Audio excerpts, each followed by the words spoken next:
Wolf of Wall Street, a television commercial for Stratton Oakmont, Inc. introduces the film. It talks about the characteristics of Wall Street brokers and compares them to lions or bulls.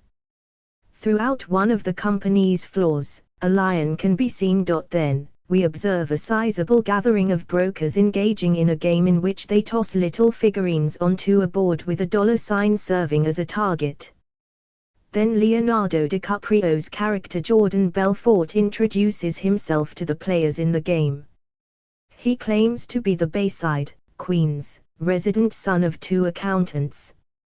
Jordan has lived a life of boundless drugs and as many hookups as he wants ever since he started working on Wall Street.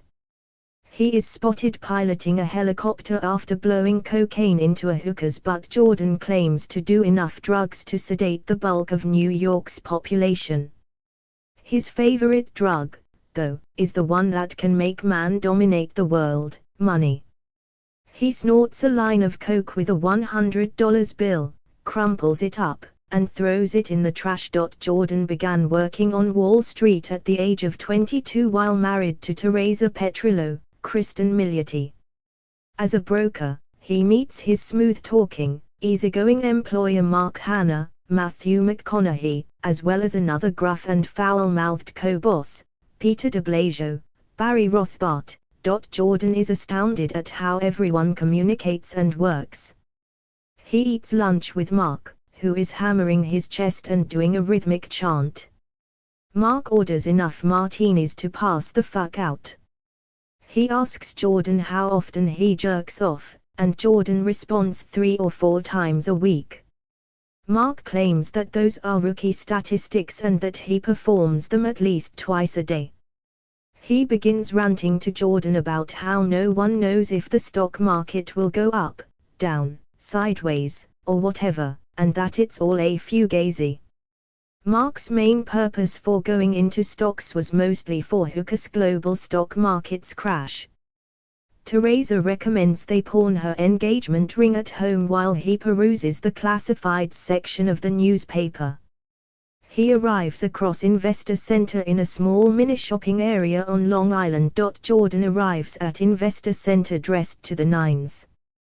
The location is basically a little establishment that does not appear professional, with the majority of the brokers dressed informally and the office being a dismal, unkempt workstation.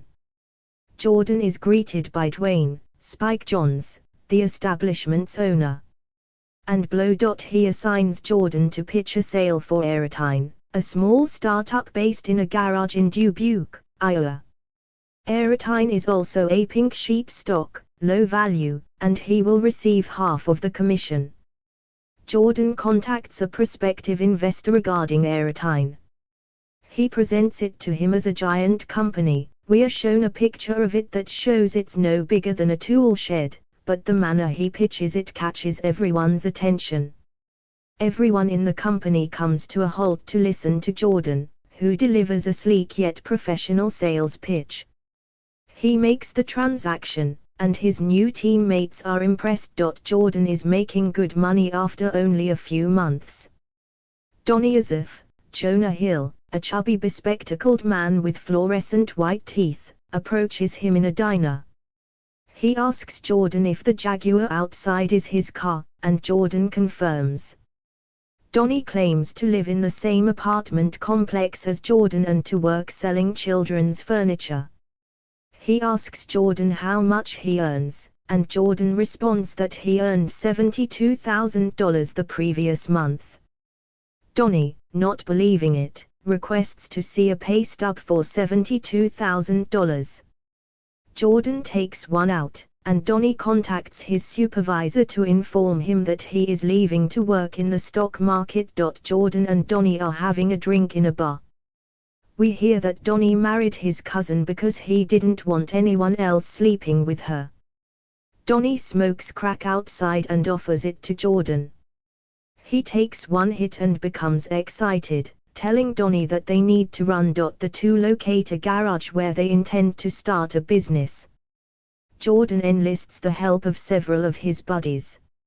Robbie Feinberg, Brian Sacker, called Pinhead, Alden Kupferberg, Henry Zebrowski, nicknamed Sea Otter, Chester Ming, Kenneth Choi, Nikki Koskoff, P.J. Byrne, nicknamed Rugrat due to his substandard toupee, and Brad, John Bernthal, are among them.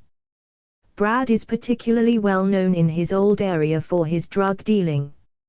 Jordan instructs Brad to sell him a pen from his pocket. Brad instructs him to scribble something on a napkin. Jordan declares that he does not have a pen, and Brad sells one to him. Jordan also sends a few guys from Investor Center, including Toby Welsh, Ethan Super E. Jordan and Donnie build up a boiler room in an abandoned automobile garage. The guys are all set up at their desks, ready to make phone calls using a script Jordan developed for them. They begin with blue-chip stocks such as Disney and AT&T. Jordan solicits one investor to purchase Kodak stock. Jordan plans to seal the deal by making obscene sexual gestures to everyone as soon as the investor agrees. Jordan then establishes Stratton Oakmont and grows it into a much larger company with even more brokers working for him. He has groups of eager and hopeful brokers clamoring in his office, proudly displaying their resumes in front of his face. When one Strattonite sells something, the entire floor celebrates with a marching band and a large bunch of hookers. They even have one female employee shave her head if Jordan pays her $10,000 for breast implants. Stratton Oakmont's success is widely publicized throughout the next few years, from Forbes magazine to the FBI, notably Agent Patrick Denhan, Kyle Chandler. Forbes writes a scathing editorial about Jordan, branding him a sleazy Robin Hood and the Wolf of Wall Street. Jordan is first upset, but Teresa assures him that there is no such thing as negative PR, and more young and eager brokers flock to his firm.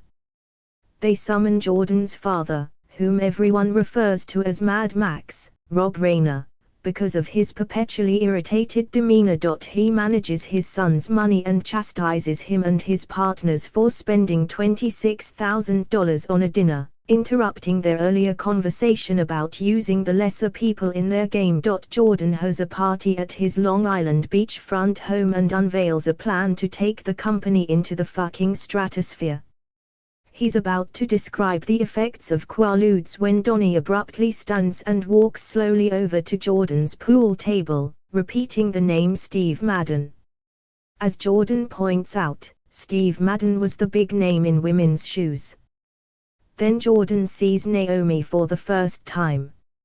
He rushes down to greet her and invites her to join him on his jet ski. Donnie's wife Hildy, Mackenzie Meehan, notices this and attempts to divert Jordan's attention away from Naomi by claiming Teresa requires his assistance. Donnie then walks downstairs and begins masturbating in front of the entire party. Jordan invites Naomi to dinner one night. She invites him to her flat for tea when he brings her home. Jordan is enticed by her right before she goes out of her room naked. They had sex for 11 seconds before Jordan tries to restart it. He keeps his affair with Naomi going for a time until Teresa discovers Jordan snorting drugs off her breasts in the back of a limo. She drags Jordan out and begins slamming him. She asks him, tearfully, if he loves Naomi, but he does not respond. Jordan, narrating again in voiceover, expresses regret for hurting Teresa, and then files for divorce 3 days later. Naomi relocates to Jordan's apartment. She employs a designer and a gay butler named Nicholas, John Spinagatti, to remodel the property to Jordan's liking. Jordan likes him until Naomi comes home one night to find Nicholas conducting a gay orgy in the flat. She goes crying to Jordan and tells him that $20,000 in cash, as well as $30,000 in jewelry and other goods, are missing from their room. Nicholas is questioned by Jordan, Donnie, Chester, and Rugrat about what he knows about the missing money. Nicholas refuses to answer inquiries, obviously to shield his gay pals, and immediately changes the subject, openly telling them that he believes their questions are based on homophobic prejudice. Chester strikes him hard in the nose, and he and Donnie drag Nicholas by his legs over the balcony in an attempt to force him to confess. Jordan calls the cops, who arrest Nicholas for theft and then kick him in the shins. Jordan is successful in recovering the stolen funds through money laundering. Because he realizes that these methods are illegal, he engages Manny Riskin, Joe Favreau, as an attorney to keep them legal. Jordan is only concerned with the fact that he is making more money than he and anyone else can handle. Jordan proposes to Naomi and she accepts with a yellow diamond ring. He throws a bachelor party in Las Vegas, where even the aircraft ride is filled with hookers, drink, and cocaine. The wedding is also a major event. Jordan meets Naomi's English aunt Emma, Joanna Lumley, who is aware of Jordan's cocaine addiction. Jordan and Naomi sell their New York penthouse and purchase a big Long Island estate. He even gives Naomi a yacht for her wedding, also named Naomi. Jordan and Naomi have a daughter, Skylar, 18 months later. By this point, the couple is always arguing about Jordan's pranks. He cried out Venice throughout the night. We can see she is a hooker because she yanked a lit candle out of Jordan's ass and poured hot wax on his back while he screamed wolf, his safety word, which she ignores. Jordan explains that the fighting is part of their pattern, which culminates in them getting personal. When they put the baby to sleep, Naomi declares that she will no longer wear short skirts and will no longer wear panties to taunt Jordan. Jordan, on the other hand, has his own ruse. He informs Naomi that she has been videotaped by Jordan's security men, both of whom are named Rocco. It's the day of an IPO, initial public offering, meeting at work with Steve Madden, a women's shoe designer who wants to take his company public. Jordan observes a nerdy broker washing his goldfish dish. He dispatches Donnie to confront the man and humiliate him in front of everyone by swallowing the man's goldfish whole and then sending him out as everyone else mocks him. Steve Madden, Jake Hoffman, introduces his newest product, the Mary Lou's, which one broker describes as fat woman shoes. Jordan stops the brokers from throwing garbage at him. He invites Madden to join them in business, and he agrees. Jordan then takes the stage to address the entire audience about the benefits of wealth. The stock is introduced in the trading room and proves to be a hit, earning Stratton Oakmont $22 million in 3 hours. The FBI issues a subpoena to the corporation in order to obtain Jordan's wedding video recording. Jordan meets with his private investigator, Bo Diet, playing himself, who informs him that Denhan has photographs of Jordan's in a group. Jordan asks Diet if he can buy Denhan out. Diet strongly responds no. Jordan invites Denhan and his companion Agent Hughes, Ted Griffin, onto the Naomi, which is anchored in a Long Island harbor. He shows them a list of everyone who is going to the wedding.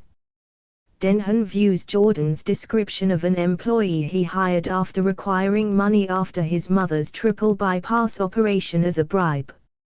Jordan laughs and orders the agents to leave his yacht.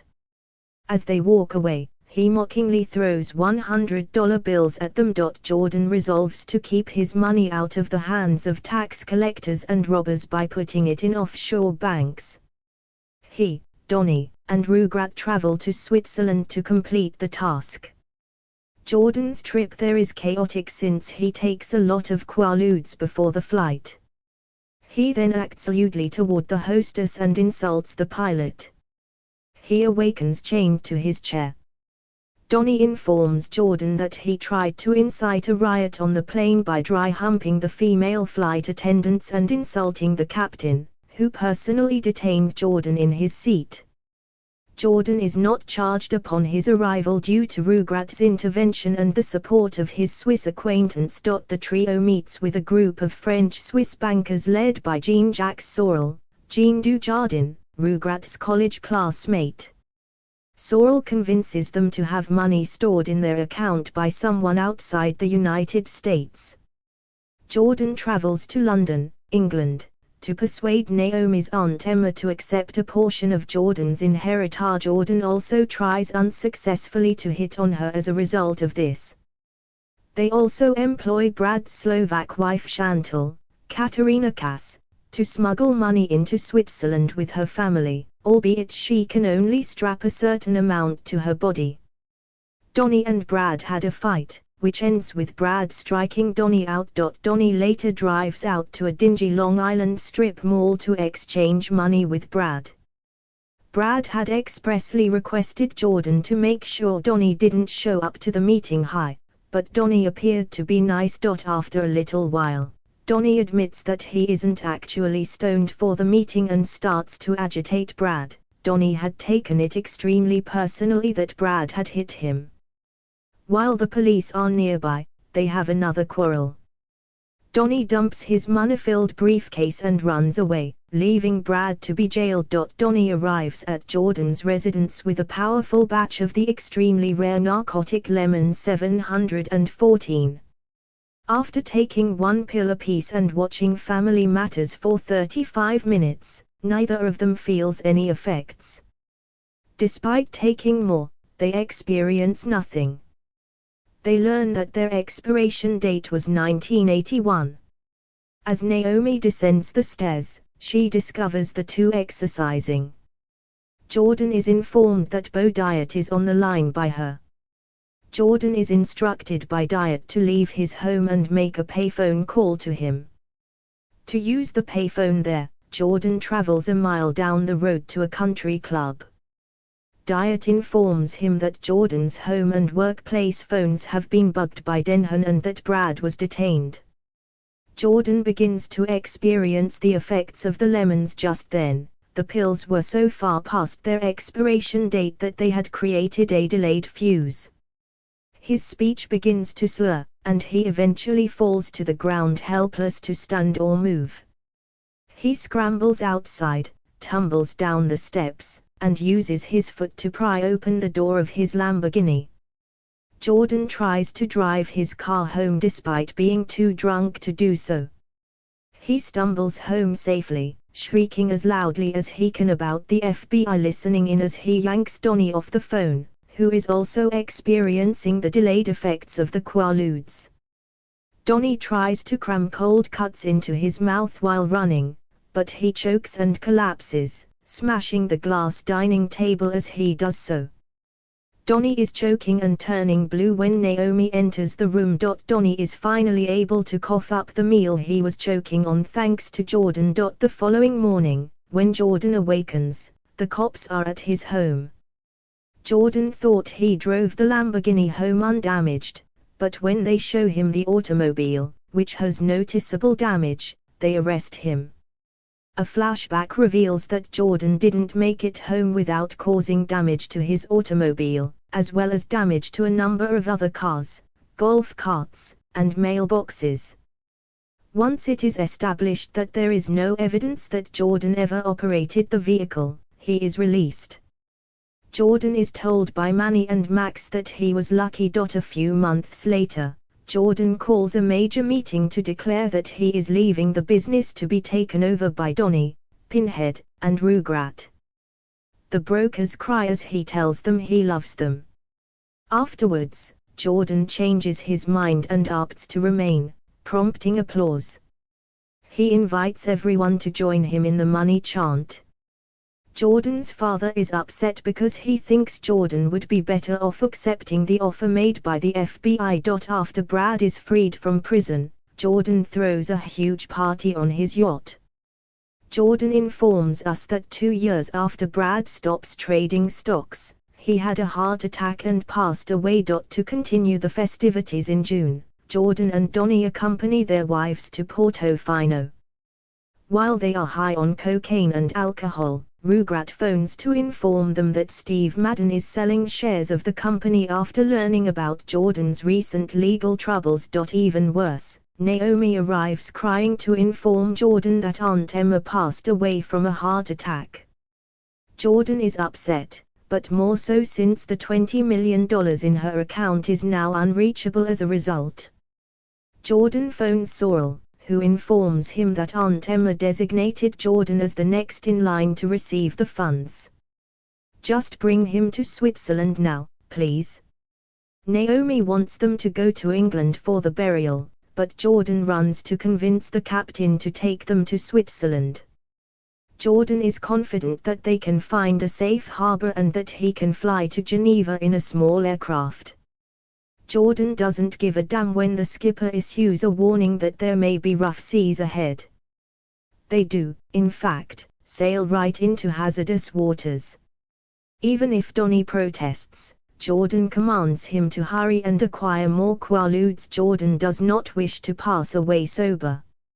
Just as a large wave smashes into the boat and flips it over, he rushes downstairs nonetheless and pulls the pills up. An Italian Navy helicopter that Jordan requested rescues the group. As they board a different vessel, Jordan witnesses the plane he was trying to capture fall into the water.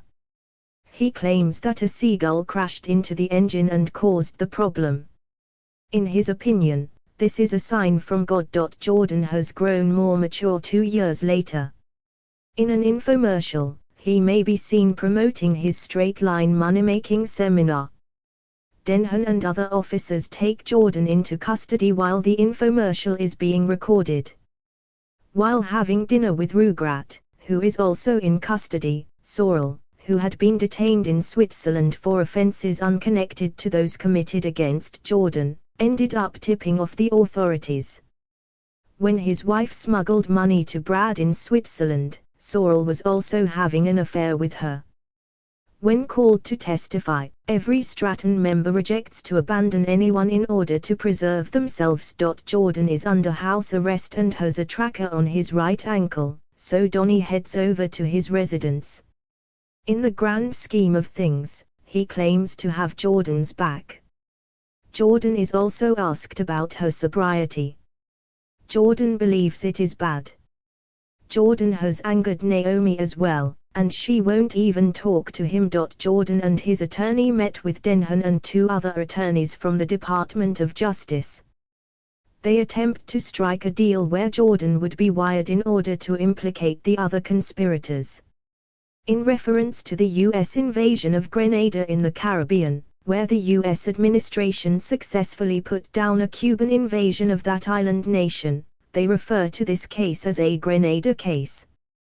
They believe that the Department of Justice will easily prevail in the case due to the massive amount of evidence they have gathered. A few nights later, Naomi finally caves to Jordan's advances for sex and requests that they have sex as if it were the last time. Acting indifferent and passive, Naomi. When they are done, she tells him that this really is their final encounter. She then announces her intention to file for divorce and warns Jordan that if he doesn't agree to all of her demands, including a speedy split and full custody of their 2 children, she will obtain a restraining order barring him from ever seeing her or the children again.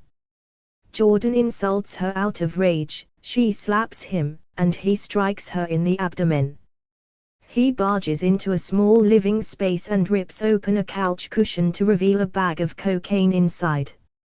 He takes a sizable snort and rushes inside Skylar's room to steal from her bees. Jordan reverses the car out of the garage. Naomi and the Belforts made attempt to stop him, but Jordan ends up colliding with a wall a short distance away. Jordan sustains a slight head injury, but Skylar escapes unscathed thanks to her seat belt. Skylar is helped out of the automobile by Naomi. After the most recent occurrence, Jordan gradually comes to the realization that he would likely never see his 2 girls again. The wire is set up for Jordan to bring in his partners. When he comes back, they all clap for him. He starts off with Donnie. "Don't incriminate yourself," Jordan slid him a note.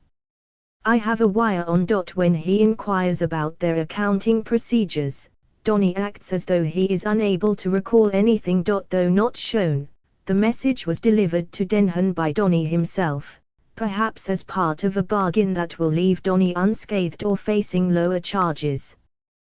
The FBI shows up at Jordan's home to arrest him after they find the note he slipped to Donnie.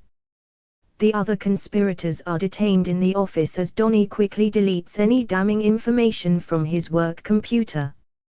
Jordan is given a 36-month prison term in court. Max watches him with dismay as his mother sobs as his son is taken away. Jordan acknowledges that he was frightened when he came to prison. He claims that he momentarily lost sight of his wealth. He was so used to living in a world where everything was for sale. The last scenario occurs at a straight line seminar in Auckland, New Zealand, where the real Jordan Belfort plays the host. Jordan enters the room and approaches one man. He shows him a pen and requests that he buy it from him. Before Jordan removes the pen, the man awkwardly begins his pitch. He gives it to another person, who is also uncomfortable. As all the would-be millionaires watch, Jordan keeps doing the same with additional guests.